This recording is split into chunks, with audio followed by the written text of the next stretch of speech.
사람들은 시간이 지나면 다 잊힌다고 말하죠.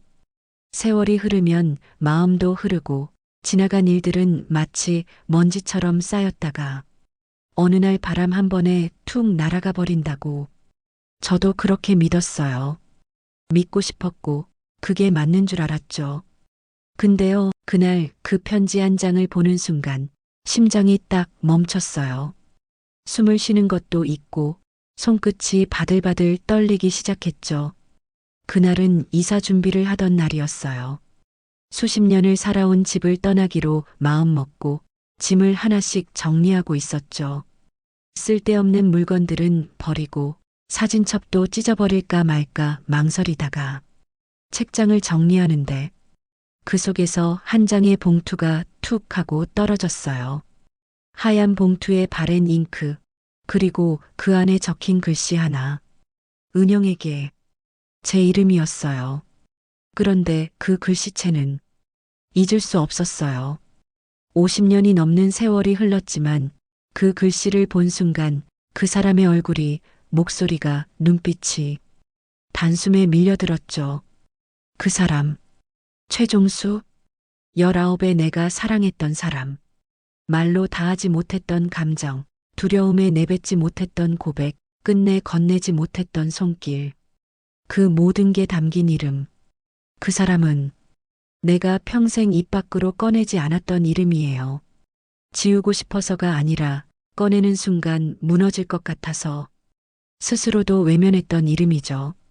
봉투를 열었어요. 조심스럽게, 마치 그 속에 아직도 그 사람의 숨결이 남아있을까봐. 숨을 참은 채 손끝으로 살살 열었죠. 편지는 여전히 그때 그 향을 품고 있었어요. 묘하게 쓴 내음과 아련한 종이의 촉감. 그 시절엔 다들 이런 종이에 편지를 썼죠. 얇고 부드럽고 금방이라도 찢어질 듯한. 편지를 펼쳤고 나는 소리 내지 않고 입술로만 읽기 시작했어요. 은영아, 이 편지를 받을 땐 난 아마 기차를 타고 있을 거야. 군대로 가는 길이지. 너무 겁은 나지만 내가 내 옆에 있다는 생각만으로 참을 수 있을 것 같아. 잘 다녀올게. 2년은 금방이니까. 그러니까 기다려줘. 그 편지. 그게 마지막이었어요. 그 사람은 군대에 갔고 그 뒤로 단 한 번도 나에게 소식을 전해오지 않았어요. 그리고 나도 찾지 않았어요. 사실은 찾지 못했던 거죠. 어떻게 찾는지도 몰랐고 무엇보다도 그 사람을 기다리겠다고 말하지 못했던 게 내 마음속에 죄처럼 남아 있었거든요. 마지막 날, 그 사람이 떠나기 전날, 우리는 아무 말도 하지 않았어요. 그저 나란히 앉아서 바람 부는 소리만 들었죠. 그 사람이 내 눈을 바라보며 물었어요. 기다려줄 거야? 나는 아무 말도 하지 못했어요. 고개를 끄덕이지도 고개를 저지도 못했어요. 왜 그랬을까요? 정말 기다릴 마음이 없었던 건 아니에요. 너무 사랑했어요. 그래서 무서웠던 거예요. 내가 그를 기다리지 못하게 될까봐. 그 사람은 말없이 웃고 내 머리를 한번 쓰다듬고 떠났죠. 그리고 그날 이후 정말 돌아오지 않았어요. 나는 결혼을 했고 아이는 태어났고 남편과는 멀어졌고 혼자가 되었죠. 그런데도 그 사람 생각은 문득문득 스며들어 왔어요. 무심코 지나가던 골목에서 누군가 그 이름을 부르면 심장이 움찔했어요. TV 드라마에서 그와 비슷한 눈매를 가진 배우가 나오면 가슴이 철렁했어요. 나는 그 사람을 잊지 못한 게 아니라 단지 내 삶 속에서 숨겨왔던 것뿐이었어요. 이사하며 꺼낸 편지 한 장이 그 모든 감정을 다시 깨웠어요. 나는 며칠 밤을 그 편지를 안고 잤어요. 마치 19에 내가 다시 그때로 돌아간 것처럼, 내 마음이 어딘가에 멈춰 있는 것처럼. 이 편지, 어쩌면 내 삶을 다시 움직이게 할지도 몰라요. 이젠 그 사람을 다시 찾아야겠다는 생각이 들어요. 늦었지만, 정말 많이 늦었지만, 내가 그에게 하지 못했던 말, 그 모든 말을 이제는 할 수 있을 것 같아요. 나는 그 편지를 다시 서랍 안에 넣지 않았다. 늘 그렇게 해왔었는데 말이다. 편지는 늘 내 기억 속 어딘가에 있었지만 나는 그걸 일부러 꺼내지 않았고 꺼내지 않았다는 이유로 잊었다고 착각하며 살아왔다. 하지만 이번엔 달랐다. 그날 이후 나는 매일 아침 그 편지를 바라보았다. 책상 위 눈에 잘 보이는 자리에 올려두고 마치 커피잔처럼 마치 안경처럼 하루를 시작하기 전 가장 먼저 손에 잡는 것처럼 그 편지를 펼쳤다. 읽지 않아도 내용을 다 알았다. 문장을 외우고 있으니까 단어 하나, 쉼표 하나까지도 그 사람의 목소리처럼 내 머릿속에 박혀 있었다. 그런데도 이상하게 자꾸만 또 읽고 싶었다. 그 사람의 그 말투, 그 진심, 그때는 미처 다 느끼지 못했던 감정들이 세월을 건너 지금의 나에게 더 또렷하게 전해졌다. 그 편지 속 이름, 종수, 그 이름을 입 밖으로 꺼내본 건 정말 얼마나 오래만인지 모르겠다. 소리내어 말하면 마치 그가 다시 나타날 것 같아서 아니 그 이름을 내 입으로 꺼냈다가 무너질까봐 나는 한 번도 그 누구 앞에서도 그 이름을 부른 적이 없었다. 그런데 그날 밤 나는 혼자 방에서 그 이름을 불러보았다. 종수야, 종수야. 익숙하면서도 낯선 그 소리. 눈물이 터져 나오는 줄 알았는데 왠지 모르게 가슴이 따뜻해졌다. 마치 그 이름이 아직도 내 안에 살아있다는 걸 다시 확인한 것 같았다. 다음 날 아침 딸에게서 영상통화가 왔다. 오랜만에 손녀 얼굴을 보니 웃음이 났다. 할머니, 이사 잘 돼가요? 응, 뭐 천천히 정리하고 있지. 방은 제가 꾸며드릴게요. 식물도 놓고 액자도 걸고. 고맙다. 우리 손녀가 다 크더니 이런 말도 하네. 나는 그렇게 평범한 대화를 나누면서도 속으론 자꾸 그 사람이 떠올랐다. 도대체 이사 정리하다 나온 편지 하나가 왜 이렇게 마음을 뒤흔들까? 영상통화를 마치고 나는 창밖을 바라봤다. 아이들이 뛰놀고 학교 가는 엄마들이 분주히 움직이고 하늘엔 구름 한 점 없는 맑은 가을이었다. 그 풍경 속 어디에도 그 사람과 관련된 건 없었지만 나는 이상하게도 그 사람이 자주 말하던 남해가 떠올랐다. 남해 바다 참 좋아. 왜?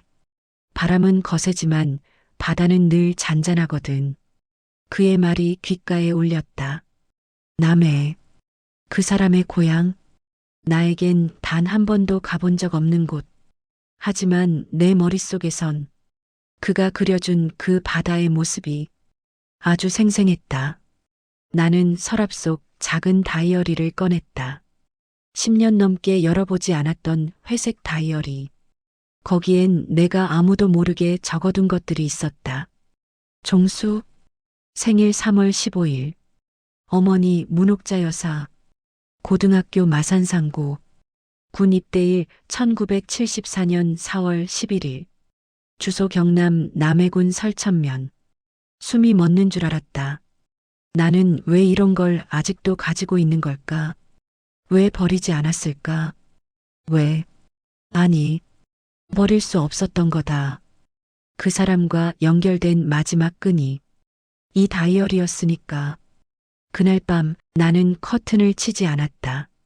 밤하늘의 별빛이 그대로 방 안으로 들어오게 해두고 창가에 앉아 생각했다. 나는 정말 다 잊은 걸까? 아니, 애써 외면했던 게 아닐까? 사랑이라는 감정은 기억보다 오래 간다. 그리고 그 감정이 너무 깊으면 오히려 잊은 척, 모른 척 그렇게 나를 속이게 된다.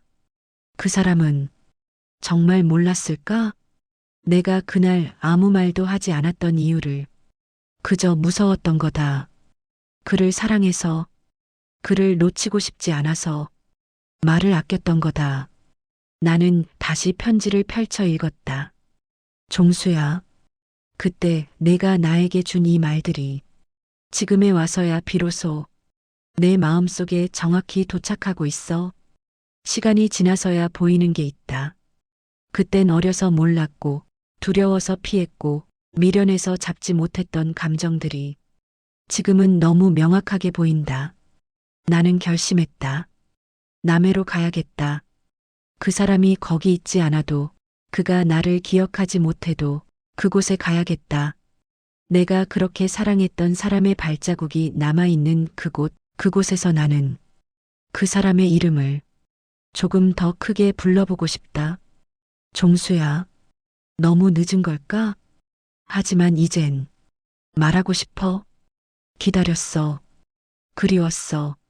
지금도 기억해. 이 말들을 이젠 꺼내도 될까? 그날을 지금도 또렷이 기억해요. 종수가 군대를 가기 전날 나는 하루 종일 마음이 복잡했어요. 말을 해야 한다는 걸 알면서도 입을 열 수 없었죠. 말을 꺼내는 순간 모든 게 무너질 것 같은 두려움. 말 한마디에 너무 많은 의미가 실릴 것 같아서 나는 끝내 아무 말도 하지 못했어요. 해가 지기 직전 그가 조용히 전화를 걸었어요. 잠깐 나올 수 있어? 나는 말없이 고개를 끄덕이고 집 앞 골목을 나섰어요. 그때만 해도 나는 그 만남이 우리가 나누는 마지막 대화가 될 줄은 몰랐어요. 종수는 말이 없었어요. 나도 그랬고요. 우리는 아무 말 없이 동네 뒷산으로 올랐죠.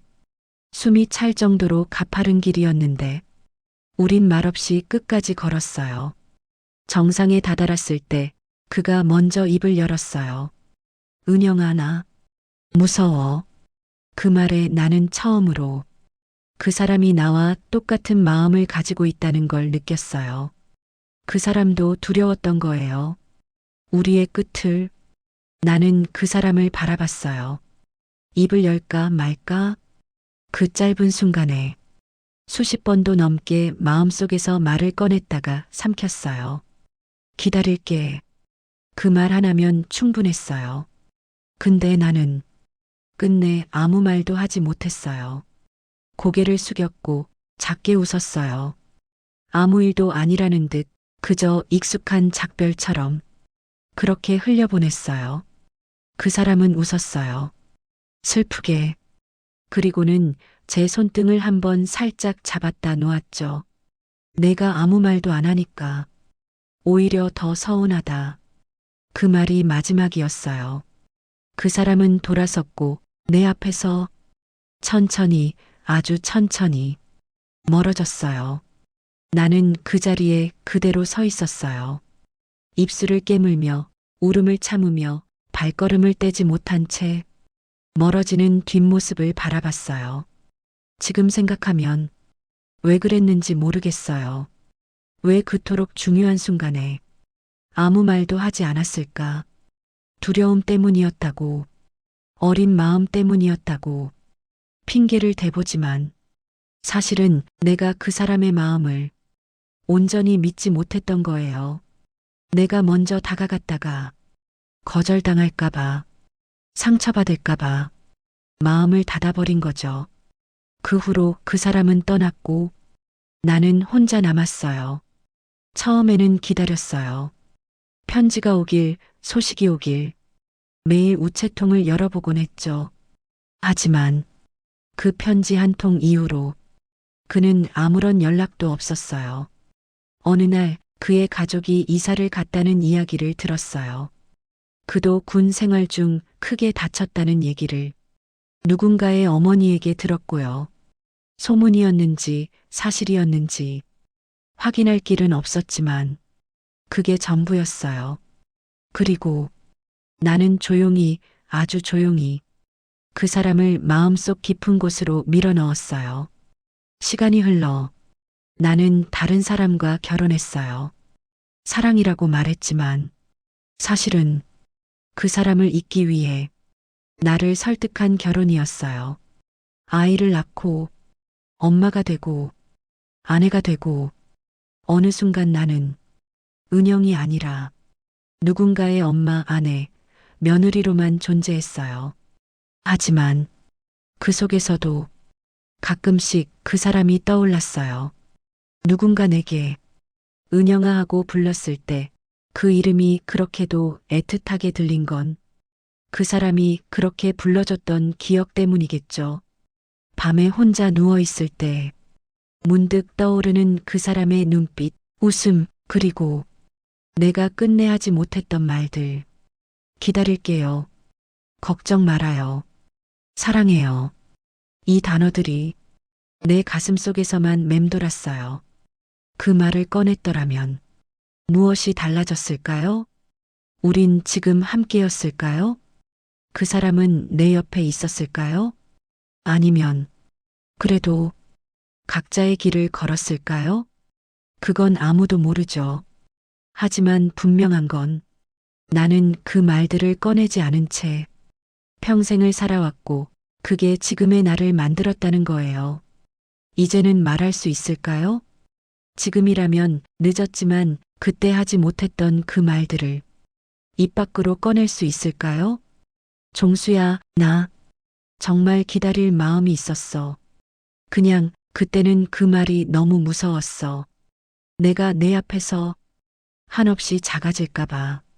내가 널 놓치게 될까봐. 그런 바보 같은 이유로 나는 널 놓쳤고 지금까지도 너를 그리워하고 있어. 이제라도 그 말들을 전하고 싶어요. 그 사람이 내 앞에 없더라도 내가 살아있는 동안 내 안에 남은 이 말들을 그에게 꼭 전하고 싶어요. 결심이란 게 참 이상해요. 마음속에선 몇 년, 몇십 년을 품고 있던 일인데 막상 행동으로 옮기는 순간은 딱 몇 초면 되거든요. 다이어리를 덮고 편지를 다시 읽고 그리고는 그 자리에서 조용히 일어났어요. 나는 남해로 가기로 했어요. 짐을 싸는 데는 오래 걸리지 않았어요. 예쁘지도 비싼 것도 아닌 낡은 캐리어 하나에 옷 몇 벌, 편지 한 장, 그리고 종수와 함께 찍은 사진은 아니지만 그와 함께한 시절을 떠올리게 하는 풍경 사진 한 장. 무슨 여행을 이리 적게 싸냐고 말할 수도 있겠지만 이번 여행은 보러 가는 여행이 아니라 확인하러 가는 여행이었으니까요. 그리고 어쩌면 내 마음을 내려놓으러 가는 여행일지도 모르겠어요. 출발하기 전날 밤 나는 거실 불을 모두 끄고 편지만 불빛 아래 펼쳐놓은 채 앉아 있었어요. 잘 다녀올게요. 2년은 금방이니까 기다려줘. 그 문장 하나가 내 인생의 절반을 끌고 왔어요. 누군가는 편지 한 장 따위라고 말하겠지만 그 한 줄이 내게는 20대의 시작이었고 40의 후회였고 지금 이 순간의 이유였어요. 다음 날 아침 딸에게 전화가 왔어요. 엄마, 이사 정리 다 했어? 오늘 어디 나가신다면서? 응. 남해 좀 다녀오려고. 남해? 갑자기 웬 남해야? 그냥 예전에 알고 지내던 사람이 있어서. 남자? 응. 엄마 조심히 다녀와. 딸도 더 이상 묻지 않았어요. 그 말투 속에 약간의 놀라움과 조용한 지지가 함께 느껴졌어요. 버스터미널은 예전과 많이 달라졌더군요. 자동 발권기, 줄 선 사람들, 젊은 연인들, 혼자 떠나는 중년의 여성들. 나는 잠시 멈춰서서 그 속에 서 있는 나 자신을 바라봤어요. 내가 지금 무슨 짓을 하는 걸까? 스스로에게 물어보게 되더라고요. 하지만 곧 이렇게 대답했죠. 지금 하지 않으면 평생 못해. 남의 행표를 끊고 커피 한 잔을 손에 쥐었어요. 뜨겁고 쓴맛이 강한 커피였어요. 그런데 이상하게 그 맛이 참 좋더라고요. 마치 이 여행을 상징하는 막 같았어요. 익숙한 듯 낯설고 쓰지만 따뜻하고 멀지만 도착할 것 같은 버스에 올라탔어요. 창가 자리에 앉아 조용히 창밖을 바라봤어요. 도시는 점점 멀어지고 풍경은 들판과 산으로 바뀌었죠. 나는 그동안 그 사람을 찾아갈 생각을 단 한 번도 하지 않았어요. 찾을 수 없다고 믿었거든요. 그보단 용기가 없었던 게 맞겠죠. 하지만 지금은 찾을 수 있다는 확신보다 지금이 아니면 안 된다는 절박함이 컸어요. 버스 안에서 사람들은 이어폰을 꽂고 누군가는 자고 누군가는 핸드폰을 계속 들여다봤지만 나는 그저 계속 생각만 했어요. 내가 그 사람을 만났을 때 그 사람은 어떤 반응을 보일까? 기억할까? 잊었을까? 아예 모른 척할까? 그 어느 것도 상상할 수 없었어요. 버스가 남해에 가까워질수록 마음이 점점 무거워졌어요. 떨림보단 묵직한 무언가가 가슴에 내려앉는 느낌이었죠. 정말 이 사람이 아직 여기에 있을까? 아니, 그보다도 내가 지금 이 선택을 후회하지 않을까? 버스가 종점에 도착했어요. 창밖으로 보이는 건 조용한 터미널과 바람에 흔들리는 가로수, 그리고 멀리 보이는 바다. 정말 그 사람이 말했던 것처럼 바람은 불었지만 바다는 잔잔했어요. 나는 조용히 자리에서 일어나 천천히 발걸음을 옮겼어요. 이제 정말 시작이구나. 숙소에 도착하니 작은 민박집이었어요. 방은 단출했고 침대 하나, 창문 하나, 낡은 책상 하나. 짐을 내려놓고 창문을 열었어요. 바닷바람이 후하고 불어오는데 눈물이 났어요. 그냥 갑자기 그 사람이 정말 이 마을 어딘가에 있을지도 모른다는 생각에 가슴이 두근거리고 무섭고 설레고 미안하고 너무 많은 감정이 한꺼번에 밀려와서 그냥 그대로 주저앉아 버렸어요.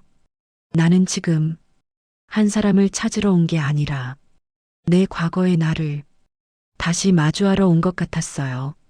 말하지 못했던 그날의 나, 손 내밀지 못했던 나, 사랑한다고 말하지 못했던 바보 같은 나, 그 아이를 지금의 내가 안아주러 온 것 같았어요. 이제 나는 종수를 찾아야 해요. 이 마을 어딘가 그 이름을 기억하는 사람이 있다면, 한 사람이라도 있다면 나는 그 흔적을 따라 조용히 걸어가 보려고요. 결과가 어떻든 나는 이제 그 사람에게 가고 있어요. 그걸로 충분해요. 민박집에 도착한 다음 날 아침, 나는 아주 이른 시간에 눈을 떴어요. 밤새 잠을 설쳤거든요. 낯선 이불 때문도 새벽 공기 때문도 아니에요. 그냥 마음이 너무 오래된 무언가를 끄집어낸 기분이었거든요. 오랜만에 꿈도 꿨어요. 그 사람이 웃고 있었어요. 20살쯤 되어 보였고 그 얼굴은 여전히 선명했어요. 꿈속에서 나는 아무 말도 하지 못했고 그는 웃기만 했어요. 깨어났을 때 눈가가 축축했어요. 그 사람의 미소가 너무도 오래 그리웠던 얼굴이라는 걸 다시금 깨달았죠. 바다로 나갔어요. 숙소 근처 작은 포구엔 벌써 낚시하는 사람들이 앉아 있었고 조개를 줍는 아이들, 강아지를 산책시키는 노부부도 보였어요. 나는 조용히 바다를 바라보며 한참을 앉아 있었어요. 그 사람이 말했었죠. 남의 바다는 잔잔해서 좋다고. 그때는 그냥 스쳐들었지만 이제 보니 정말 그랬어요. 잔잔했어요. 바람은 불고 있었지만 물결은 얌전히 반짝이고 있었죠. 어디서부터 시작해야 할지 몰랐지만 어쨌든 시작은 해야 하니까 나는 동네에 있는 작은 슈퍼로 들어갔어요. 안녕하세요. 어서 와요. 여행 오셨나? 나는 잠시 망설이다가 정중하게 물었어요. 혹시 여기 최종수라는 분, 사시는 분 계신가요? 아니면 예전에 계셨거나.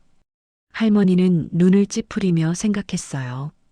최종수 글쎄, 이름은 낯이 익은데 언제적 사람인가? 젊은 사람은 아니겠지? 아니요. 지금쯤이면 이르는 넘으셨을 거예요. 옛날에 이 마을에 살았던 분일지도 몰라요. 할머니는 고개를 끄덕이며 중얼거렸어요. 아, 그 시절엔 종수란 이름 꽤 있었지. 혹시 군인처럼 머리 짧고 키 크고 말 수 없던 총각? 그 사람이면 글쎄 설천에 살았던 것 같기도 한데 나는 그 말에 가슴이 철렁 내려앉았어요. 설천, 맞아요. 내 다이어리에 적혀 있던 그 주소, 설천면. 나는 감사 인사를 하고 버스를 타고 설천으로 갔어요. 작은 마을이었고 사람들은 모두 천천히 움직였고 가게도 학교도 심지어 바람조차 느리게 부는 곳이었어요. 나는 마을회관 옆 벤치에 앉아 다시 마음을 다잡았어요. 지금부터는 정말 그 사람의 흔적을 찾아야 하니까요. 먼저 동네 작은 슈퍼에 다시 들어갔어요. 이번엔 다른 아주머니가 계셨어요. 혹시 오래전부터 여기 사신 분이세요? 여기 태어나서 지금까지 살았죠. 그럼 혹시 최종수라는 분 알고 계세요? 최종수? 누구였더라? 그 이름 들은 것도 오래돼서. 아주머니는 잠시 생각하다 말했어요. 혹시 옛날에 군대 갔다가 돌아와선 잘 안 보이던 사람? 나무일 잘하고 말 없고 어머니가 장에 나물 팔러 나오던 집 아들. 내 가슴이 벌렁거리기 시작했어요. 네, 맞을지도 몰라요. 혹시 그분 지금 어디 사시는지 아시나요? 글쎄, 그 집이 없어졌거든. 몇 년 전에 헐었어요. 그 사람도 어디 갔는지 아무도 몰라요. 혼자 지낸다는 소문만 있었고, 사람들하고 거의 안 섞였으니까. 이야기를 들으면 들을수록 더욱 확신이 들었어요. 그 사람 종수, 그는 아직 이 근처 어딘가에 살고 있을 가능성이 있다는 것. 하지만 동시에 마음 한구석이 쓰라렸어요. 그 사람은 오랜 시간 동안 누구와도 깊게 엮이지 않은 채 혼자 살아온 건 아닐까? 혹시 그날 내 대답 없는 웃음이 그 사람을 그렇게 만든 건 아닐까? 나는 벤치에 앉아 그의 이름을 조용히 불러보았어요. 종수야, 정말 너야? 내가 아직 이곳에 있는 거야? 그날 하루 동안 나는 이 마을을 계속 걸었어요. 낮은 돌담길, 세월의 흔적이 그대로 남아있는 정자, 학교 앞 작은 식당, 고등학교 운동장. 어쩌면 우리가 함께 걸었을지도 모르는 길들을 천천히, 아주 천천히 걸었어요. 무언가 단서를 찾겠다는 의지보다는 그냥 그 사람이 스쳐갔던 공기 속을 내가 한 번쯤 느껴보고 싶었어요. 어느 순간 햇살이 따갑게 내려앉았고 나는 작은 찻집에 들어가 차를 한 잔 시켰어요. 찻집 아주머니가 물었죠. 혼자 여행 오셨어요? 나는 잠시 망설이다가 대답했어요. 네. 옛날에 알던 사람을 찾아보려고요. 아주머니는 고개를 끄덕이며 말했어요. 그런 여행이 오래 기억에 남죠. 잊고 살았던 사람 한 번쯤 꼭 다시 보고 싶어지잖아요. 그 말에 나는 웃지도 울지도 못했어요. 그냥 가만히 찻잔을 바라봤죠. 하루 종일 걸었지만 종수의 얼굴을 본 건 아니었어요. 그렇다고 단서가 확실히 생긴 것도 아니었어요. 하지만 나는 느낄 수 있었어요. 그가 정말 이곳 어딘가에 살아있을 수도 있다는 희미한 실마리를. 그리고 그 실마리는 내가 이 여행을 계속할 수 있는 충분한 이유가 되었어요. 종수야, 나는 아직 널 못 만났지만 그래도 오늘 하루 동안 너의 그림자 곁을 조용히 걸었어. 그걸로 오늘은 충분해. 종수야, 내가 너를 찾아 남해에 온 지도 벌써 사흘째야. 마을도 바람도 바다는 여전히 조용한데 내 마음은 하루가 다르게 무거워지고 있어. 첫날엔 내 이름을 입에 올리는 것조차 벅찼는데 지금은 누군가를 붙잡고 혹시 최종수 씨 아세요? 하고 묻는 게 이젠 조금 익숙해졌어. 익숙해졌다는 말이 참 슬프지. 그만큼 너를 찾지 못했다는 뜻이니까. 오늘은 동네 어귀 작은 정육점에 들어갔어. 가게엔 나이 지긋한 아저씨가 계셨지. 안녕하세요. 여기 오래 사셨죠? 예, 뭐 거의 평생 살았지요. 혹시 최종수라는 분 기억하세요? 아저씨는 고개를 갸웃하셨어. 최종수? 글쎄, 내가 아는 종수는 오래전에 서울로 간 걸로 아는데. 그 말을 듣는 순간 심장이 한번 툭 하고 내려앉았어. 서울? 어쩌면 정말 이미 떠난 건 아닐까? 민박집으로 돌아오는 길에 발걸음이 무겁더라. 사람들도 다들 낯설게만 느껴졌고 그동안 정겹게만 보이던 골목길이 오늘은 왠지 모르게 차가웠어.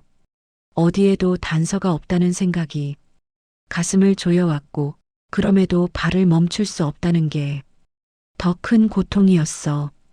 방에 들어오자마자 나는 편지를 꺼냈어. 내가 늘 가지고 다니는 그 편지. 지금은 글자가 희미해졌고 모서리는 달아 있었어. 그걸 손끝으로 만지다가 나도 모르게 그만 눈물이 터졌어. 조용히 소리도 없이 쏟아지는 눈물. 나는 그 편지를 꾹 쥔 채 바닥에 주저앉았어. 그리고 속으로 이렇게 말했어. 종수야, 이제 못 찾는 걸까? 너무 늦은 걸까? 이렇게까지 와서도 너를 못 만나는 게 내 운명인 걸까? 그날 저녁 마을에 비가 내렸어. 가을비라 그런지 많이 내리진 않았지만 방문을 열어둔 내 방 안으로 한기와 함께 쓸쓸함이 스며들었어. 밖에선 개 짖는 소리, 빗소리, 멀리서 들려오는 트럭 소리까지도 하나같이 낯설었고 나는 괜히 더 고독해졌어. 지금 내가 하고 있는 일이 정말 무슨 의미가 있을까 싶었어. 그 사람을 다시 본다고 해서 내가 젊어지는 것도 아니고 우리가 다시 시작할 수 있는 것도 아닌데 그냥 오래 묵은 마음 하나 정리하자고. 이 늙은 여자가 이 먼 곳까지 와서 비 맞으며 헤매고 있는 게 조금은 한심하게 느껴지기도 했어. 그래서 처음으로 그만 돌아갈까 하는 생각을 했어. 편지를 넣고 짐을 싸고 내일 아침 첫 차를 예매하고 그냥 돌아가 버릴까? 지금 이 감정들을 내가 미쳤지 한마디로 덮어버릴까? 하지만 그 편지를 다시 손에 쥐는 순간 나는 도저히 그렇게 할 수 없었어. 잘 다녀올게. 기다려줘. 이 글자가 내 눈앞에서 마치 살아 움직이는 것 같았거든. 그 사람은 그때 이 말을 진심으로 썼을 거야. 정말 돌아오고 싶었고 정말 나를 보고 싶었겠지. 문제는 내가 아무 말도 하지 않았다는 거야. 기다릴게. 그 한마디만 했어도 우리는 달라졌을까? 나는 그걸 확인하고 싶었어. 확인하지 못하고 돌아가면 아마 평생을 또 후회하며 살게 될 거야. 그래서 나는 다시 다이어리를 펼쳤어. 그리고 남은 단서를 하나하나 정리했어. 종수가 다녔던 학교, 그의 어머니 이름, 그의 예전 주소. 내일은 그가 다녔던 학교 근처에도 가볼 생각이야. 누군가는 기억하고 있을지도 몰라. 그 사람을 기억하는 딱 한 사람만이라도 찾을 수 있다면 나는 다시 시작할 수 있어. 포기라는 단어는 참 쉬워 보여. 입 밖으로 내는데 2초도 안 걸리잖아. 그냥 이제 그만할래요. 딱 그 말 하나면 끝이야. 하지만 내가 그 사람을 그리워했던 시간은 50년이 넘었어. 그 시간을 2초짜리 말 한마디로 끝낸다는 건 내가 나를 배신하는 것 같았어. 그래서 나는 포기하지 않기로 했어. 오늘은 잠깐 흔들렸지만 내일은 다시 걸을 거야. 조금 더 묻고 조금 더 찾아볼 거야. 그 사람이 이곳에 없다면 그게 확인되기 전까진 나는 돌아가지 않을 거야. 종수야, 혹시 너도 어딘가에서 나를 찾고 있었던 적이 있을까? 혹시 너도 말하지 못한 무언가를 가슴에 묻은 채 살아왔을까? 우리가 서로에게 할 말을 남긴 채 이렇게 살아왔다는 게 나는 너무 슬퍼. 내일은 꼭 너의 흔적을 하나라도 찾아낼 수 있기를 바라며 이 밤을 조용히 보내려 해. 지금은 조금 지쳤지만 아직 끝나지 않았으니까. 새벽에 눈을 떴어요. 비가 그치고 바람도 잦아든 조용한 아침이었죠. 창문을 열자 바닷냄새가 코끝에 닿았고 그 차가운 공기가 온몸을 깨우는 듯 했어요. 어제는 거의 포기할 뻔했어요. 한참을 울다 겨우 잠이 들었거든요. 이쯤이면 그만해야 하지 않을까? 그런 생각을 100번쯤 했어요. 그런데요, 그 이상으로 아직 아니다라는 마음이 더 강했어요. 돌아가기엔 아직 내가 덜 걸었고, 덜 물었고, 덜 후회했거든요. 그래서 오늘은 종수가 다녔다던 고등학교 근처를 찾아갔어요. 마산상고. 지금은 이름이 바뀌었대요. 건물도 몇 번 개편되었고 세월의 흔적을 남긴 건 교문 옆에 오래된 은행나무뿐이었죠. 나는 조심스럽게 학교 근처 문구점에 들렀어요. 이런 곳은 동네 사람들의 이야기가 고이 쌓인 공간이잖아요. 문을 열자 종이 냄새와 잉크 냄새, 아이들의 웃음소리가 섞여 있었어요. 안쪽에 앉아 계시던 할아버지께 용기를 내어 여쭸어요. 안녕하세요. 죄송하지만 혹시 여기서 오래 장사하셨나요? 허허, 벌써 40년이 넘었지요. 그렇다면 혹시 예전에 여기 마산상고 다녔던 최종수라는 학생 기억하시나요? 지금이라면 70쯤 되었을 거예요. 할아버지는 나를 뚫어지게 보셨어요. 잠시 침묵이 흘렀고 나는 심장이 점점 빨리 뛰기 시작했어요. 최종수? 아, 조용하고 착했던 애말이구먼. 기억하세요? 그럼 늘 책만 읽던 앤데 학교 끝나면 여기 와서 만년필 잉크 한번 들여다보고 조용히 나가던 애였지. 나는 순간 숨을 제대로 쉴 수 없었어요. 그 사람이 정말 이곳에 있었다는 증거, 누군가의 기억 속에 아직 남아있다는 사실이 눈물 나도록 반가웠어요. 혹시 지금 어디 사는지는 모르시겠죠? 내가 조심스럽게 물었어요. 할아버지는 턱을 쓸며 말했어요. 글쎄, 내가 정확하진 않지만 몇 해 전에 어떤 여자가 그 사람 찾으러 왔던 기억이나. 네, 비슷한 또래였어. 그 여자가 그러더군. 종수를 찾고 있다고. 정말요? 그분 뭐라고 하셨어요? 별말 안 했어. 자기 사는 동네로 돌아간다더니. 한참 뒤에 편지가 한 통 왔는데 거기 혹시 종수가 남해 설천에 있었다면 이 주소로 알려달라는 말이 적혀 있었어. 내 귀가 번쩍 뜨였어요. 다른 사람도 그를 찾고 있었다고? 그 사람은 누구였을까? 누구길래 종수의 흔적을 쫓아 이곳까지 왔을까? 할아버지는 그 편지가 아마도 뒷서랍 안에 아직 있을지도 모르겠다며 서랍을 열기 시작했어요. 그리고는 정말 세월이 바랜 흰 봉투 하나를 꺼내셨어요. 이거야. 그분이 남기고 간 주소. 서울의 어떤 작은 동네. 익숙한 지번이 적혀 있었어요. 나는 봉투를 손에 쥐고 깊게 숨을 들이마셨어요. 서울.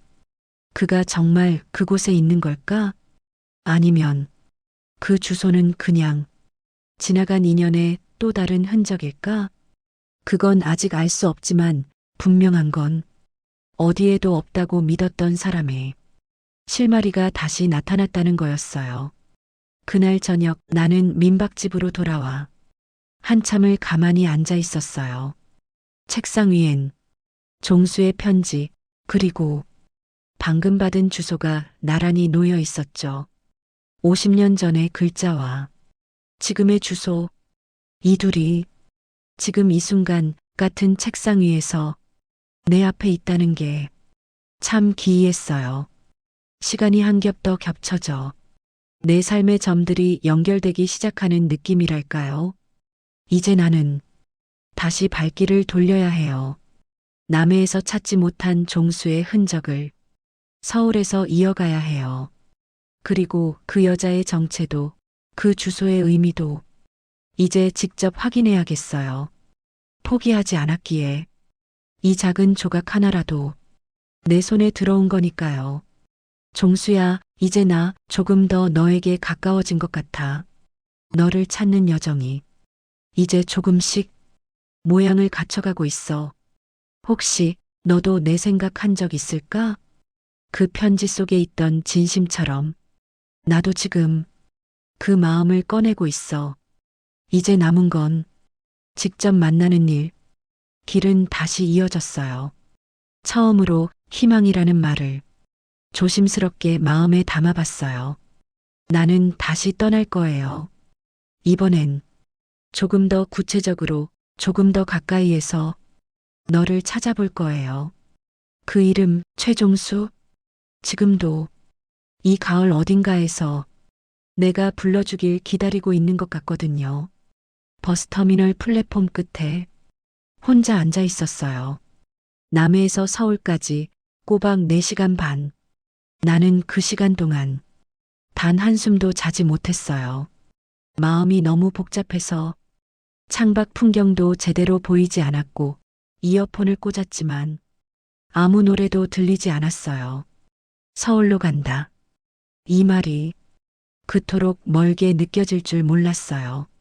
나는 서울에서 거의 평생을 살아왔거든요. 아이를 키우고 남편을 떠나보내고 엄마로, 며느리로, 가끔은 나로. 하지만 이상하게도 지금처럼 서울이 낯설게 느껴진 적은 한 번도 없었어요. 버스는 서울로 향했고 차창 너머로는 점점 빽빽해지는 건물들, 빠르게 움직이는 사람들, 누군가의 일상들이 지나가고 있었어요. 그 속에 나의 과거도 있었고 종수의 흔적도 어쩌면 있었을지 몰라요. 다만 그동안 나는 그 흔적을 의도적으로 외면하며 살아왔던 거죠. 버스에서 내리자 서울 특유의 매연 냄새, 분주한 발걸음 소리, 차량 경적, 그리고 익숙한 듯 낯선 거리들이 한꺼번에 나를 덮쳐왔어요. 나는 내가 지금 정말 이곳에 그 사람을 찾으러 온 게 맞는지 다시 의심하기 시작했어요. 주머니에 넣어둔 봉투를 꺼냈어요. 그 문구점에서 받은 오래된 주소, 서울시 성북구 동번지. 글씨체는 오래됐고 봉투는 누렇게 바랬지만 주소는 여전히 명확했어요. 이 주소를 따라가면 정말 그가 나올까? 정말 그 종수를 마주할 수 있을까? 그보다 더 두려운 건 정말 그가 있다면 나를 기억하지 못할까봐. 주소를 따라 지하철을 탔어요. 승강장에서 마치 오랜만에 도시로 나온 시골 사람처럼 나는 어리둥절했어요. 카드를 찍고 엘리베이터를 타고 무표정한 사람들 사이에 섞여 아무 말 없이 그저 멍하니 서 있었어요. 내가 여기 왜 있는 걸까? 스스로 되묻게 되는 순간들이 계속 찾아왔어요. 목적지에 도착했을 땐 해가 뉘엿뉘엿 기울고 있었어요. 서울의 가을 해는 참 빠르게 져요. 그리고 더 빨리 추워지죠. 주소에 적힌 곳을 찾아갔어요. 오래된 골목, 빼곡히 들어선 2층짜리 다가구 주택들, 햇살이 잘 들지 않는 좁은 복도, 거기 주소에 적힌 집 앞에 도착했을 때 나는 걸음을 멈췄어요. 철문 앞에 오래된 초인종 하나가 있었어요. 최 씨, 이름은 같지만 그 사람이 아닐 수도 있죠. 그래도 여기까지 왔으니까 확인하지 않을 수 없었어요. 손을 들어 초인종을 누르려는 순간 내 손끝이 떨리기 시작했어요. 심장이 뛰는 소리가 너무 커서 내 귀에도 울릴 정도였어요. 하지만 그때 문이 열렸어요. 내가 누르기도 전에 누구 찾으세요? 문을 연 건 중년의 여성이었어요. 나보다 10살 정도 어린 듯한 얼굴. 그 얼굴엔 약간의 경계심과 깊은 피로가 섞여 있었어요. 나는 조심스럽게 말했다. 실례지만 여기 혹시 최종수 씨 살고 계신가요? 그 여자가 나를 보며 잠시 말을 멈췄어요. 그리고 천천히 고개를 끄덕였어요. 네, 저희 아버지세요. 순간 온몸에 전기가 흐르는 듯 했어요. 목구멍이 막혔고 숨이 잘 쉬어지지 않았어요. 아, 아버지요? 근데 지금 많이 편찮으세요. 아, 나는 말문이 막혔어요. 그 사람이 정말 이곳에 있었어요. 그리고 지금도 여전히 살아있어요. 딸이라는 여자는 나를 집 안으로 들이지 않았어요. 그럴 수 있겠죠. 이상한 아줌마가 갑자기 찾아와 아버지를 찾는다며 울먹이는데 누가 선뜻 문을 열어주겠어요. 나는 가방에서 조심스레 편지를 꺼냈어요. 혹시 이 편지를 아버지께 전해주실 수 있을까요? 그 여자는 잠시 고민하더니 편지를 받아들었어요. 이거 뭔지는 모르겠지만 전해드릴게요. 나는 고개를 숙여 감사 인사를 하고 그 집을 나왔어요. 뒤돌아보지 않고 그저 조용히 골목을 빠져나왔죠. 다리가 후들거렸고 눈물이 자꾸 쏟아질 것 같아서 아무 말도 할 수 없었어요. 그 사람은 정말 여기 있었고 이제야 내 편지를 받게 된 거예요. 그게 얼마나 늦은 건지 너무 늦은 건 아닌지는 모르겠지만 그래도 나는 전했어요. 내가 그를 기다렸다는 걸. 그날 밤 서울 하늘엔 별이 없었어요. 하지만 나는 그 사람의 얼굴을 다시 그려보았어요. 아마도 많이 늙었겠죠.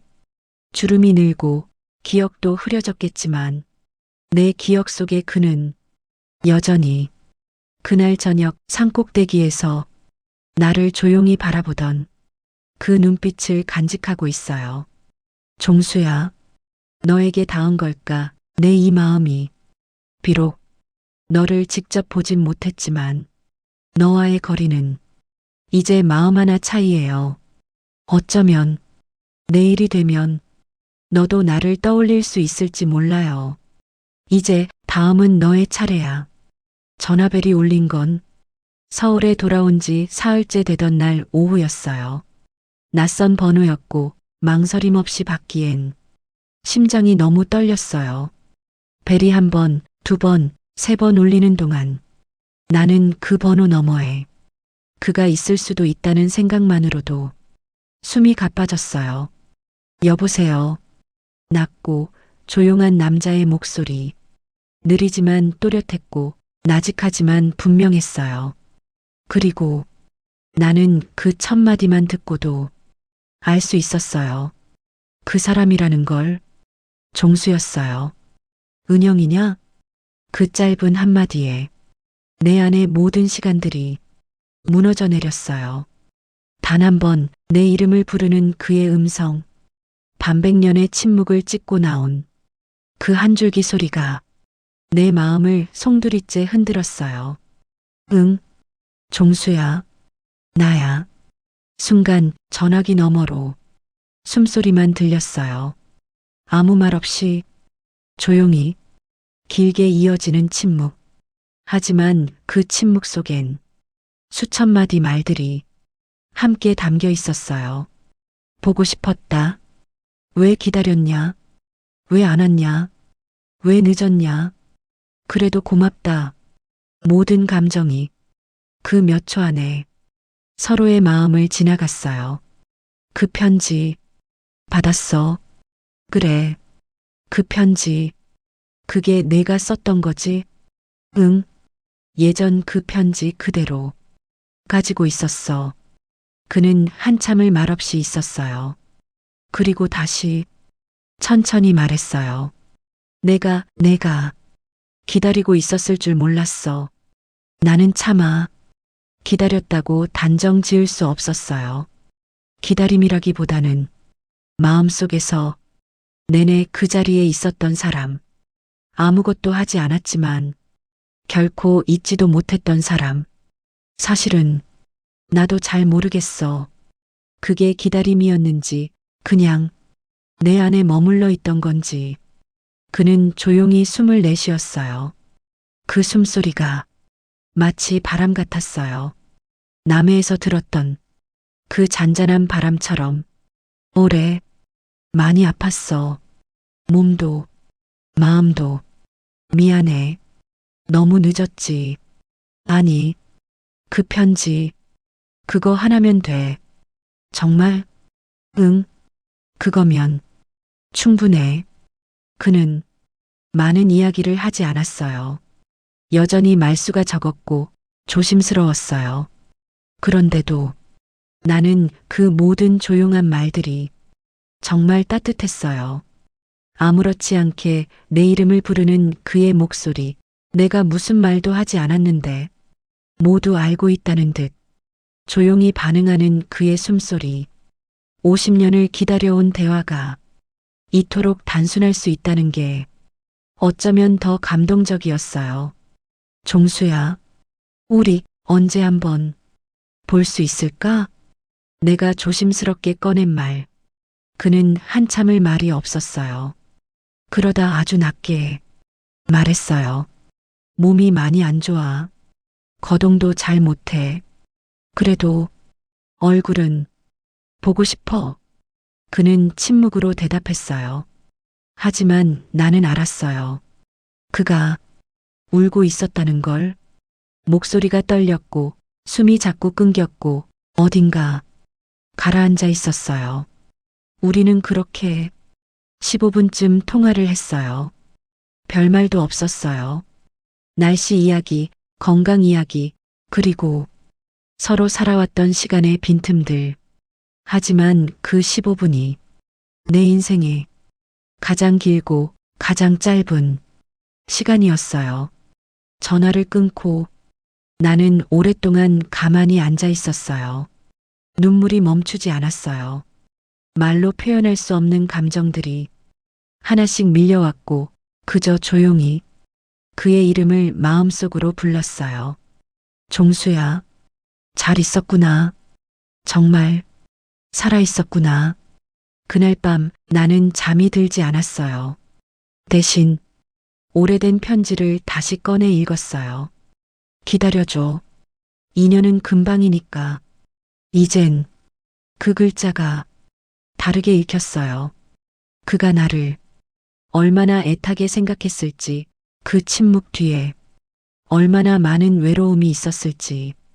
그리고 그럼에도 아무도 원망하지 않고 시간을 품고 살아온 그의 삶이 너무도 안쓰럽고 아름다웠어요.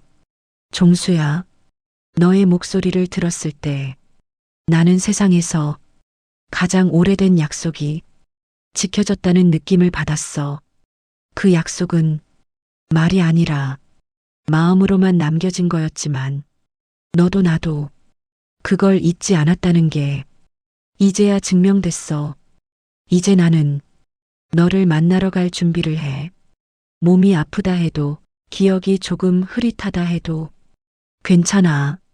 우리가 한자리에 앉아 같은 공기를 마시며 같은 기억을 되짚을 수 있다면 그걸로 충분해. 너의 목소리는 내게 그렇게 말하고 있었으니까 늦지 않았어. 다시 전철을 탔어요. 같은 구역, 같은 골목, 며칠 전 찾아갔던 그 집. 이번엔 내가 먼저 약속을 요청했어요. 종수의 딸은 잠시 망설였지만 아버지가 기다리는 눈치예요. 라고 말해줬어요. 그 한마디에 나는 숨을 꾹 눌러 참고 그의 집으로 다시 걸어갔어요. 이번에는 떨리는 손으로 초인종을 누르지 않았어요. 그저 천천히 작은 숨을 내쉬며 문 앞에 섰죠. 문이 열렸을 때 그 집의 공기가 먼저 다가왔어요. 약간의 습기, 약 냄새, 묵은 나무장의 향, 낯설고도 익숙한 시간의 냄새였어요. 들어오세요. 딸의 말에 고개를 끄덕이며 나는 작은 복도를 지나 거실로 들어갔어요. 거실 창가 쪽 낡은 가죽 소파에 앉아 있는 한 사람, 회색 가디건을 걸친 마른 어깨, 흰 머리, 깊게 팬 눈가 주름. 나는 그를 알아봤어요. 단 한눈에 그 사람이었어요. 그도 나를 바라보고 있었어요. 아무 말도 하지 않았지만 그 눈동자엔 오랜 기다림이 담겨 있었어요. 나는 조용히 그 앞에 앉았어요. 우리는 한참을 그저 바라만 봤어요. 눈으로, 기억으로, 마음으로 서로를 더듬고 있었어요. 은영아. 그가 내 이름을 불렀어요.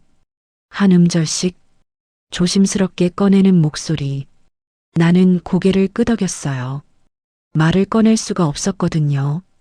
눈물이 먼저 올라왔거든요. 잘 지냈니? 응.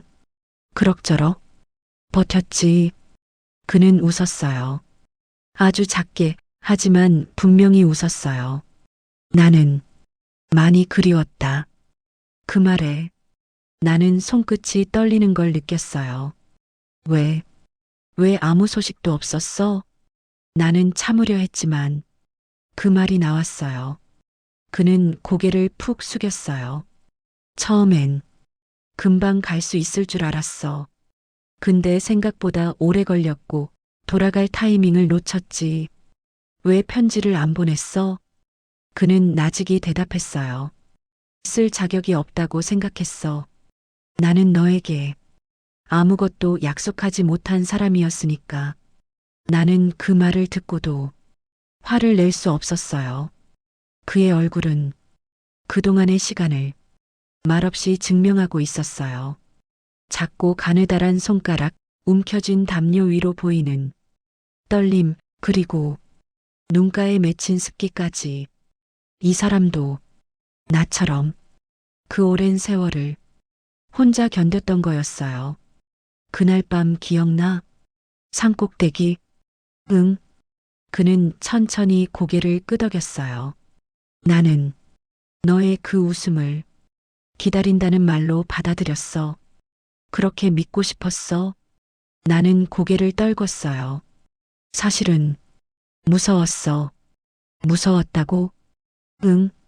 기다린다고 말하는 게 왠지 너무 큰 일이 될 것 같았거든. 어린 마음에 무겁게 느껴졌나 봐.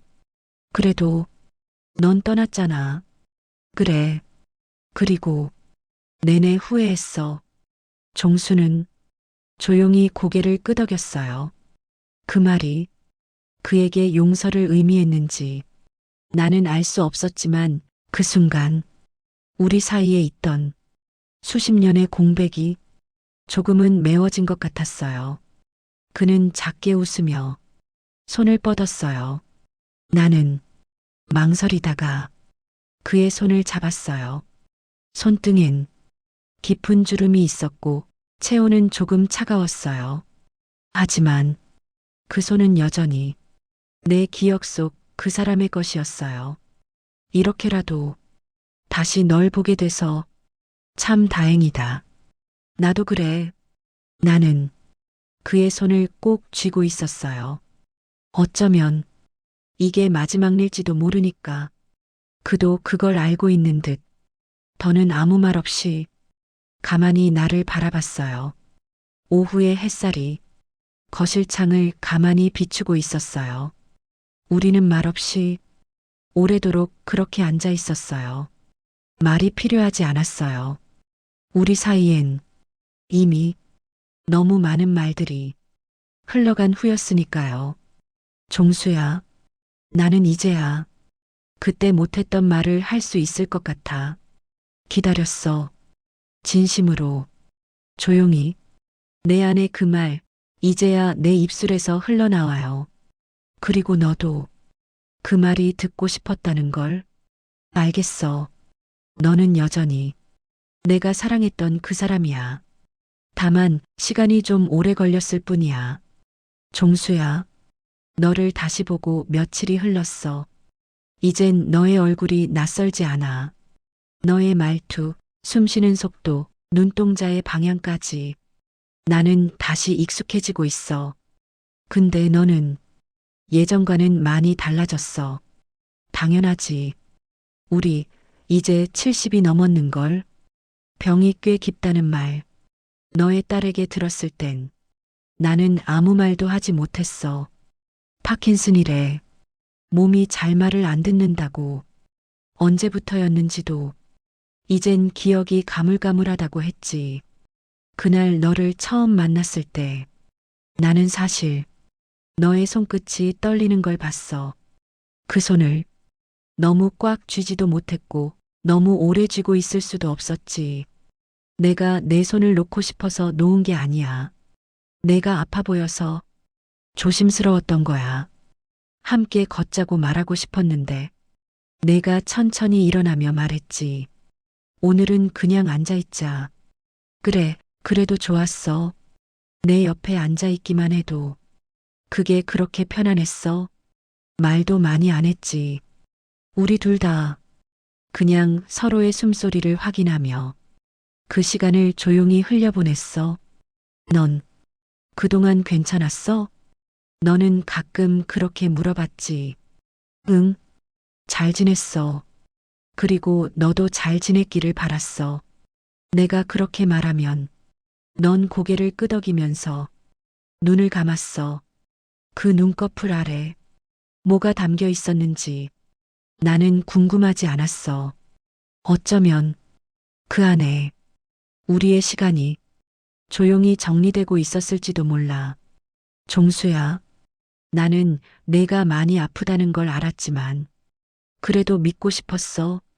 너랑 하루라도 더 이렇게 조용히 마주 앉아 있을 수 있다고. 근데 너는 가끔씩 나를 헷갈려 했지. 은영이 맞지? 응, 나야. 은영이. 내가 그렇게 대답하면 넌 미소 지으면서 말했지. 다행이다. 가끔씩 기억이 흘러서 내 얼굴이 흐릿해질까봐 겁나거든. 그 말이 참 슬프더라. 내 얼굴이 내 기억에서 흘러내릴 수 있다는 게 너무 슬펐어. 내가 너를 한순간도 지운 적 없는데 너는 그렇게 조금씩 나를 잃어가고 있다는 게. 하지만 나는 너를 탓하지 않았어. 그 시간 속에서도 내가 내 이름을 기억하고 있다는 것, 그것만으로도 나는 충분했어. 함께 차를 마셨지. 나는 여전히 커피를 좋아했고, 넌 여전히 믹스커피를 2봉지 타서 마셨어. 여기 남해엔 아직도 이런 커피 팔더라.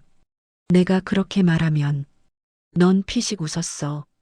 내가 준 첫 선물이 이거였잖아.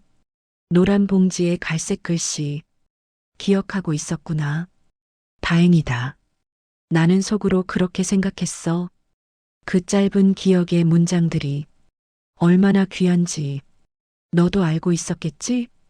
어느 날 너는 창밖을 보다가 갑자기 말했어. 은영아, 너랑 만났던 그 산, 그 이름 기억나? 나는 바로 대답하지 못했어. 기억이 날 듯 말 듯 떠오르지 않았거든.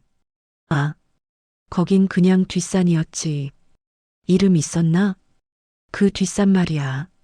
하늘이 제일 가까워 보였던 곳. 그 말에 나는 웃었어. 기억나? 그땐 우리 둘 다 하늘만큼 멀리 갔지. 너는 천천히 고개를 끄덕였어. 그래도 지금은 같은 하늘 아래에 있잖아. 그 말 한마디에 나는 그날 밤 처음으로 너 앞에서 눈물을 흘렸어. 내가 기억하고 있다는 게 고마웠고 아직도 같은 하늘 아래 있다는 게 너무 다행이었어. 종수야, 사람은 언젠가 떠나지. 나도 너도 그건 피할 수 없어. 하지만 나는 지금 너와 함께 있는 이 시간이 너무 소중해서 하루하루를 편지를 쓰듯이 기록하며 살고 있어. 언젠가 내가 나를 잊더라도 나는 너를 기억할 거야. 내가 내게 다시 돌아왔던 그날, 그 따뜻한 손의 감촉, 느릿하지만 진심이 담긴 너의 눈빛. 나는 그것들을 절대 잊지 않을 거야. 시간은 흘렀어. 우린 너무 늦게 다시 만났고 같이 보낼 시간은 그리 많지 않아. 하지만 종수야, 이 늦은 시간 속에서도 사랑이 다시 피어날 수 있다는 걸 나는 너를 통해 배웠어. 어떤 사랑은 젊은 날에 시작되고 어떤 사랑은 오래된 마음 끝에서 조용히 되살아나는지도 몰라. 너를 원망하지 않아. 그 긴 세월 너도 나만큼 힘들었을 거야. 이제 와서 서로의 시간을 탓할 순 없잖아. 우린 서로의 마지막 계절을 함께하고 있다는 것만으로 이미 충분하니까. 종수야, 혹시 내 이름이 흐릿해지더라도 괜찮아. 너의 마지막 기억 속에 내가 좋은 사람으로 남아있다면 그걸로 난 충분해. 그리고 내가 내 이름을 부르지 않더라도 나는 끝까지 너의 이름을 작은 소리로 부르며 살아갈게. 그날 아침 눈을 떴을 때 느낌이 달랐어요. 커튼 사이로 스며드는 햇살이 어딘가 조용했고 방 안의 공기가 유난히 느리게 흐르고 있었어요. 나는 그 감정을 바로 알아차렸어요. 그날이 마지막일 거라는 걸. 종수는 의자에 기대 잠든 듯 앉아 있었어요. 그의 숨결은 가늘었고 가슴은 천천히 그리고 조용히 오르내리고 있었어요. 나는 다가가 그의 손을 감싸쥐었어요. 말없이 아무 말도 하지 않고 그저 그 온기를 손끝에 기억하고 싶었어요. 그는 깨어나지 않았어요. 아주 깊은, 아주 부드러운 잠에 들었어요. 그리고 나는 그것이 끝이라는 걸 알 수 있었어요. 울지 않았어요.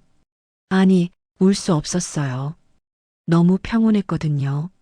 마치 그가 떠난 게 아니라 조용히 스르르 사라진 것 같았거든요. 그날 오후 그의 딸이 말했어요. 아버지, 며칠 전부터 매일 같은 말만 반복했어요. 무슨 말이요? 은영이 왔지. 은영이 옆에 있지. 그 말만 계속. 나는 그 말을 듣고 눈을 감았어요. 그가 나를 기억한 채 그 마지막 시간을 보냈다는 것만으로도 나는 더 이상 바랄 게 없었어요. 장례는 조용히 치렀어요. 가족 몇 명, 지인 몇 명, 그리고 나는 그 누구보다도 고요하게 앉아 있었어요. 오랜 시간 그를 기다렸고, 그와 다시 만났고, 이젠 보내는 자리였으니까요. 마지막에 나는 그의 가슴 위에 내가 썼던 편지를 다시 올려두었어요. 다 읽은 그 편지, 그를 다시 불러왔던 그 편지, 이젠 다시 그와 함께 묻히기를 바랐어요. 종수야, 그 편지는 우리 둘의 시간 전부였으니까 며칠이 지나 나는 다시 남해로 내려왔어요. 서울엔 더 이상 내가 있을 이유가 없었어요. 그가 없는데 그 도시가 무슨 의미가 있을까 싶었죠. 남해 바닷가를 걸었어요. 그가 좋아했을 법한 그 길을 조용히 걸으며 나는 그의 이름을 불러보았어요. 종수야. 파도가 조용히 밀려와 내 발끝을 적셨어요. 그건 그의 대답 같았어요.